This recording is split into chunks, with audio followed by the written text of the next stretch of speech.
Hey y'all, what's going on? I'm back.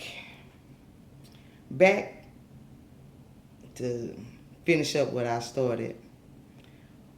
Welcome to part two of the truth about calling all unicorns.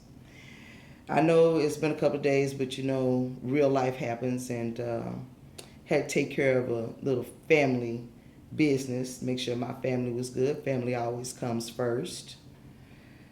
But I got a little time. So let's get into this.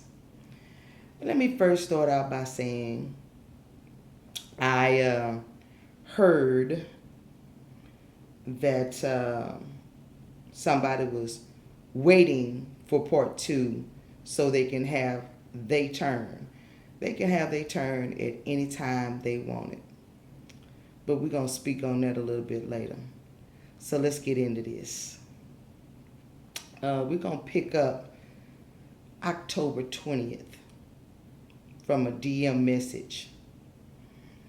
October 20th, I contacted Special Ops at the request of Butterfly Lady to try and broker a peace with Twerk Team. Now let's keep in mind at this time that her and Twerk Team were supposedly at odds with each other. Okay? This is before everything went to hell in a handbasket. Okay? I didn't know all that had allegedly happened between Butterfly and Twerk Team because there's supposed to be some shit going on. But I didn't know about all that. So at that point, when I tried to contact her about this brokered peace between the two of them,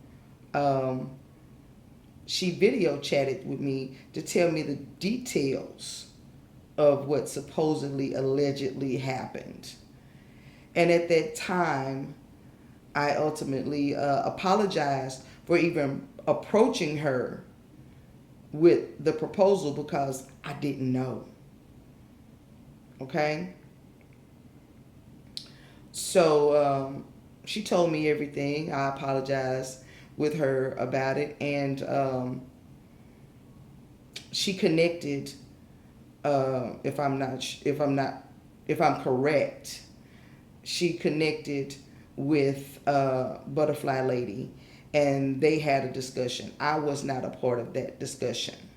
Okay, let's say that. Now let's jump to October 28th.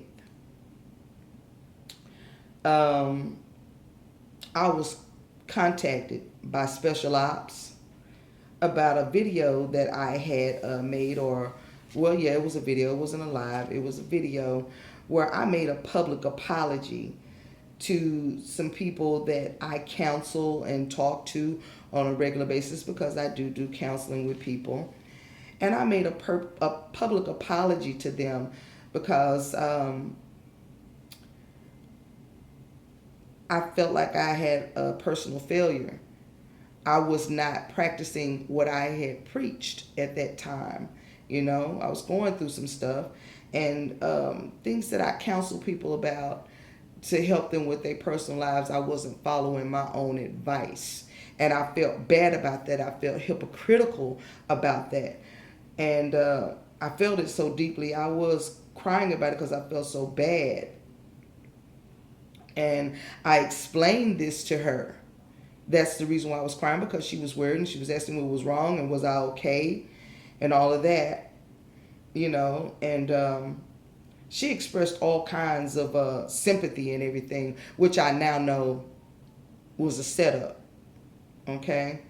Now, I've told everybody before that my story's out there. Everybody knew it. It's pretty public. I put it out there. I was homeless for a period of time for 2 to 3 years.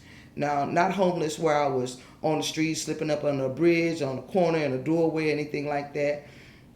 I did have a family home that I could go to. I went to stay with my mother and until I can get back up on my feet, you know. And that lasted a little while because I was put in a bad situation where I could not work. I had been in several car wrecks that affected me physically and still do to this day. But everybody knows when I came out of that because I publicly put it on YouTube and other places that I had gotten my new place. I got back out on my own. Now, with that, people can take that either way they want to. They can feel however they want to about it. But we've all been in bad positions. And she actually put out a video kind of stating that, because I had put out a previous video stating some, talking about some stuff that I didn't agree with that she had put out. And proceeded to call me an elder and how she felt like I was messy, but I'm supposed to be spiritual, which I am spiritual. I have no shame of that. And I'm not ashamed of having been homeless. She told me that it was sad and that I should be ashamed of myself being a 50-year-old woman and just now moving out of my mother's house with my granddaughter and such. Well, I haven't always lived with my mother. That was an emergency situation. Okay? And no, I'm not ashamed of it. What would be shameful is if I moved back with my mother and never made an attempt to get back on my own feet. That would be shameful in my eyes, in my own opinion.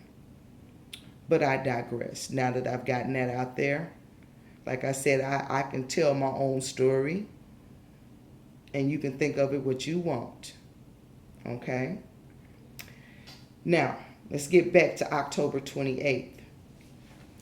After all of this sympathy showing that she did, she started to complain about taking hits from people that she felt like were paid to do it, and how they would all have to face her eventually. Okay?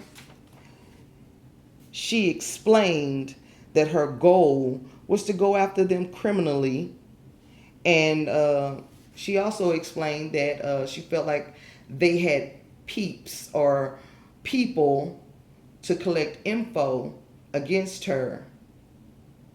And I'm just going to put it out there. She felt like one of these people was Eddie God. I'm just going to put it out there. I don't even have another name for him.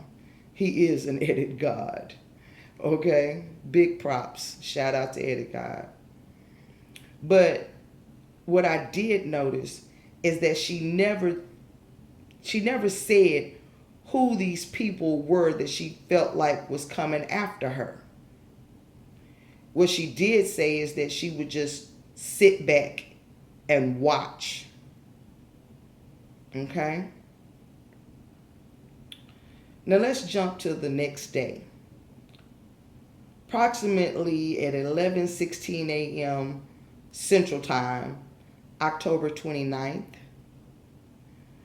I was contacted about another live that I had made in which I was upset about a video that was posted by the geriatric twerk team, in which they were talking about one of the subjects in the video. There were several, but one of the subjects in the video was about community garden, in which I felt was a shot at the butterfly lady. And I was upset about the views that twerk team had against community gardens and things that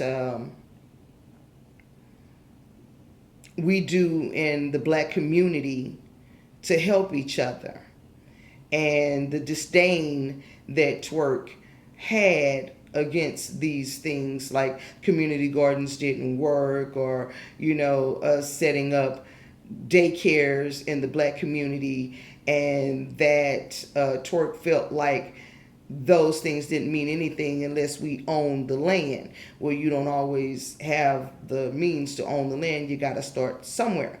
Well, like I said, that upset me because I felt like it was a shot. Okay. However, at this time, she acted like she didn't know much about that going on and, things like that. She acted like she didn't know it. However, she did claim that she had warned Butterfly Lady that Twerk didn't like her and that he was jealous of her, which brought up some questions in my mind. If you beefing with this dude and you say you don't deal with them, how would you know that Twerk didn't like her? How would you know that Twerk was allegedly jealous of her beforehand? Somebody that you didn't have any dealings with, but you know how he feels, you know what his emotions were towards her before the shit hit the fan. During a time when they were supposedly, allegedly on good terms with each other, when Twerk and Butterfly were speaking with each other, how would you know how Twerk felt about her ahead of time?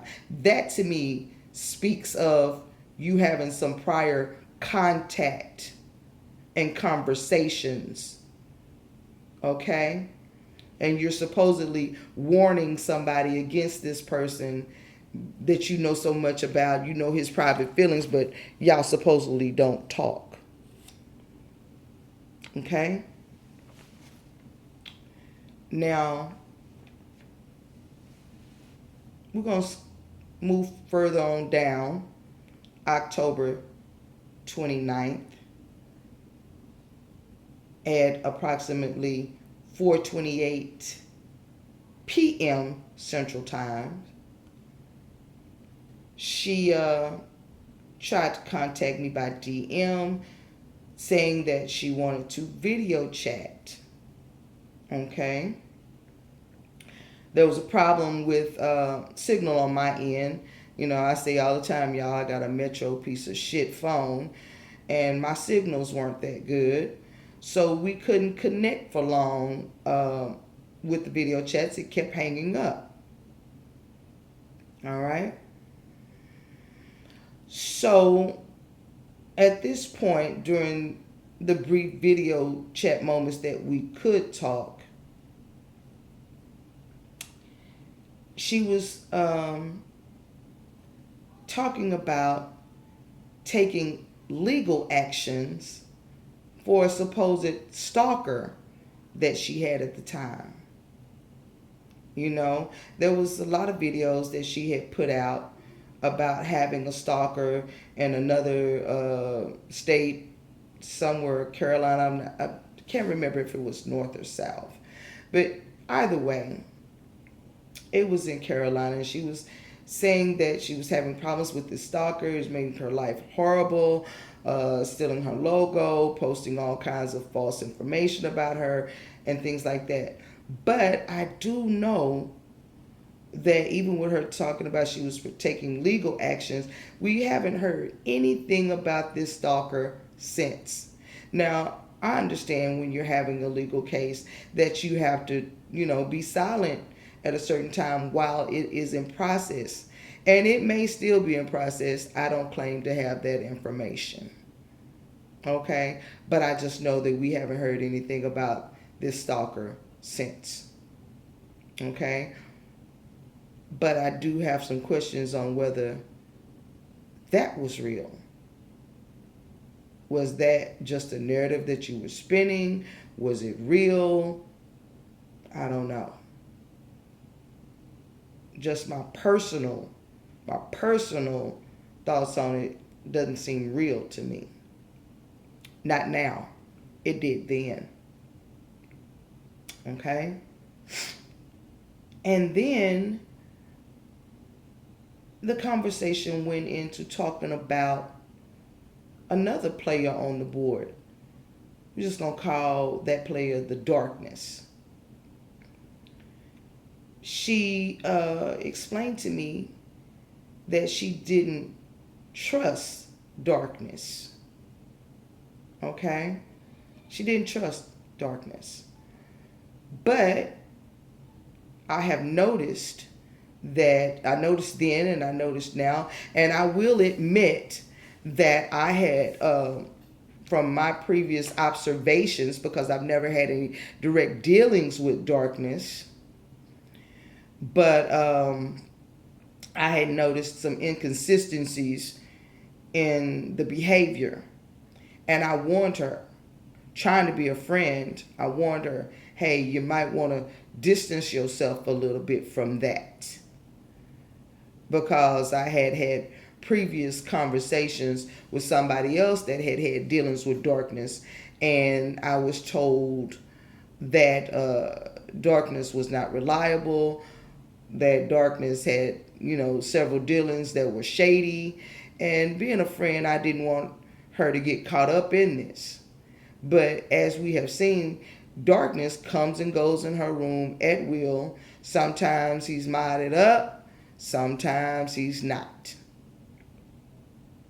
But she had explained to me when I gave her this warning that she kept Darkness close for a reason. Okay? She seems to keep a lot of people close to her for a reason that she says that she either doesn't trust or she doesn't get along with. I ain't gonna knock that. And I told her, do what you feel necessary, but watch yourself. Okay?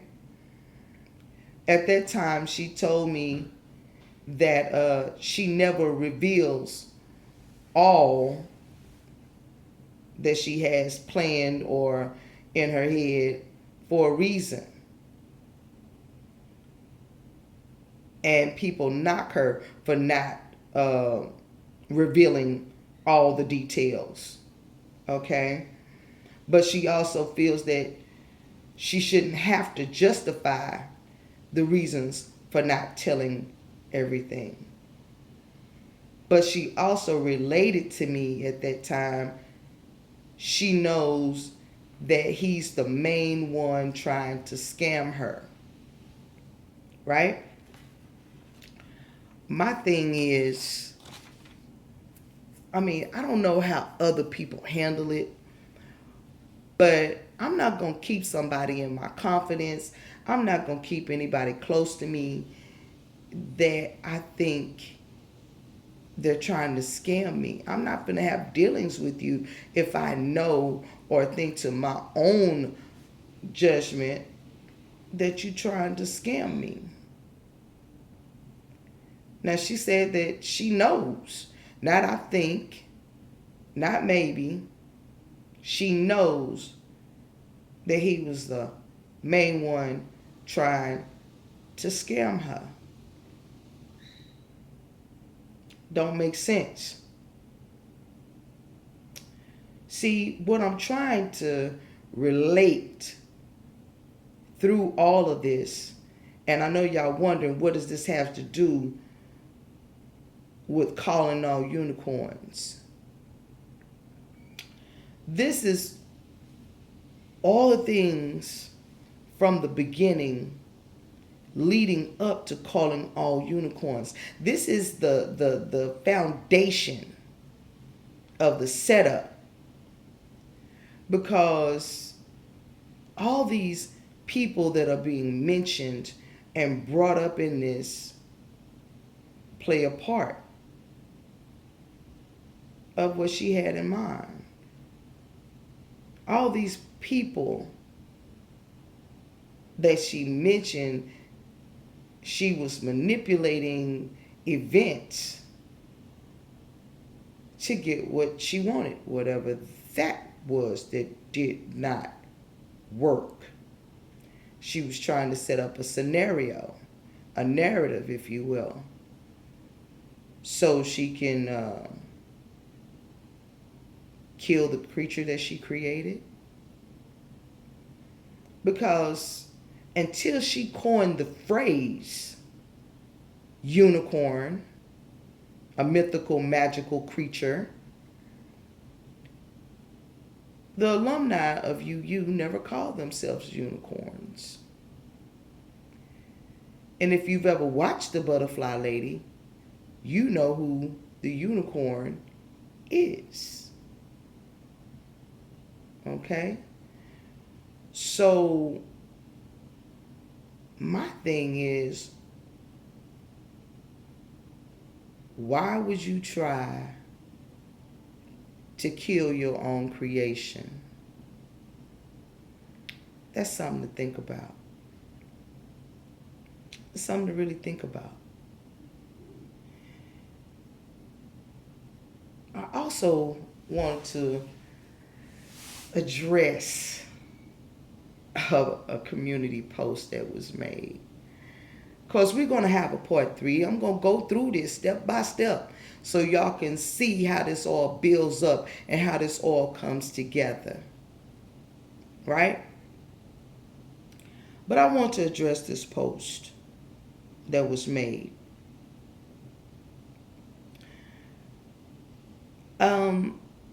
The post basically said, I contacted you to get to her. She knows that this is a lie. She was referring to the Butterfly Lady. Knows that this is a lie. Well, most people that know Butterfly Lady knows that she deals in truth and facts. And if I was indeed lying about what happened with Butterfly Lady, don't you think that Butterfly Lady would have stepped out and said that that's a lie? Don't you think that Butterfly Lady would have checked me? Because she ain't got a problem with checking nobody. Okay? Don't you think that she would have checked me on this?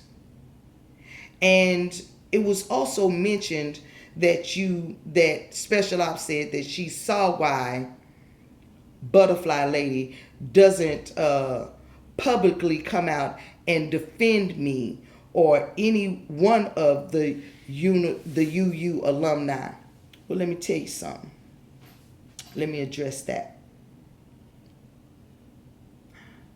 I'm damn near 50 years old. I'll be 50 years old this year. What the fuck I look like needing somebody to publicly defend me on any damn thing I say?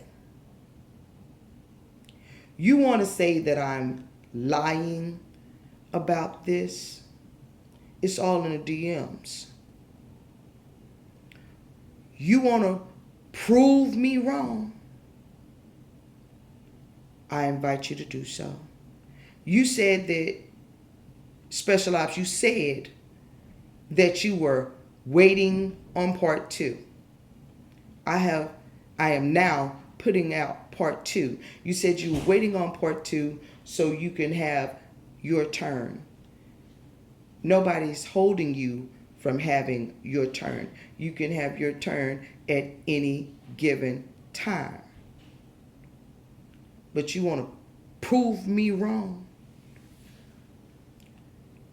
Release the DMs. Unedited. Release them. I'll be waiting to see the DMs. And if I see that they have been edited, if any part of them have been removed, I'll release mine. What you said, what I said, and we can see the differences between them. Okay? because I don't have anything to hide. I've already apologized to those that I feel like I may have offended in some way by anything that I said pertaining to them in my own ignorance, listening to the narrative that was fed to me by you, special ops. I admitted my wrongs openly, publicly, and I apologized sincerely and let that be, whether they wanted to forgive me or not. But I made my apologies. I wonder, do you have the same,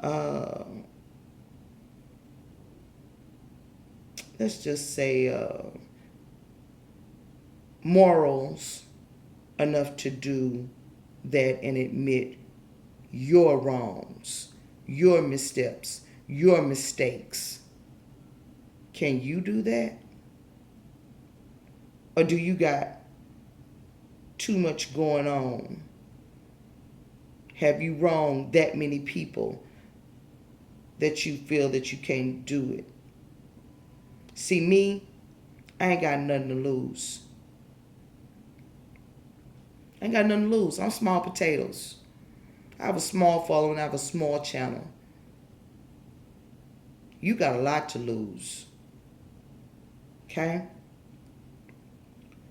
So, you feel like you're going to come at me and have your turn at me. You're going to, expose me or whatever. Okay. Do that. Because I've told my story. I have no shame about who and what I am and what I've been through, boo. So you can put it out there. I'm not going to stress it. What you going to tell? What you going to fabricate on me? See, I live a pretty straightforward, simple existence. So now that I am publishing part 2, and there will be a part 3 because there's more stuff leading up to it, you can now have your turn. But I just want to say, you said I lied, and even Butterfly Lady knows that this is a lie. I don't think so. Her moral standards are even way higher than mine. If I lied on her, if I said something that was not true, seeing as she was there when all this was going down, since she was involved in this, and I was there for the conversations that y'all had, and we're going to get into that too in the next video. I would think that she would correct me if I said something that was wrong, and I welcome that. If I was wrong, I welcome Butterfly Lady saying that I was wrong. So I guess the ball is in your court now, special ops. All right, y'all. I'm going to be out because I got to tend to my family. I got to get back to real life. We got real shit going on out here with this virus and shit and pseudo lockdowns and shit. So I'm going to get back to real life. Peace and blessings, y'all. Be easy.